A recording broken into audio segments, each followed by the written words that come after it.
Alam mo, pag nag-uusap kayo mga babae, kami mga lalaki ang lagi niyong pinag-uusapan. Bakit? Inaano ka ba? Bakit mo sinabi sa mga kaibigan mo na maliit yung sa akin? Hindi naman ako nagsabi sa kanila na gano'n na. Bakit nung dumaan ako dyan, nagtawanan yung mga kaibigan mo? Sabi niya, ang liit at ang cute. O bakit yun ang sinabi yun? Ang sabi ko, cute yung sayo. Wala naman ako sinabing maliit. Bakit mo nasabing cute?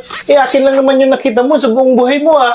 Anong sayo lang? Nakita ko kay kumpare. Mas malaki sa kanya.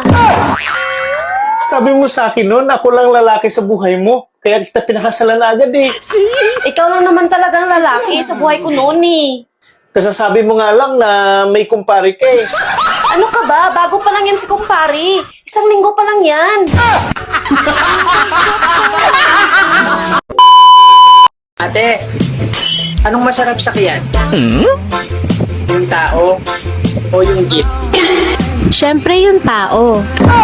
Ha? Bakit? Yung jeep kasi, pag malapit na, humihinto.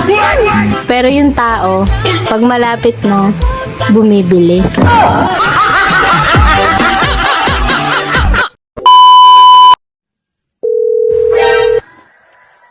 Hello? Hello sir, nasamin po yung anak niyo. Magkano kailangan nyo? Huwag nilang sasakyan ngayon ako, ah. Sir, picture niya po to. Hindi mo pa sinusundo yung anak niyo. Ano na po sulat namin? Sige, sige.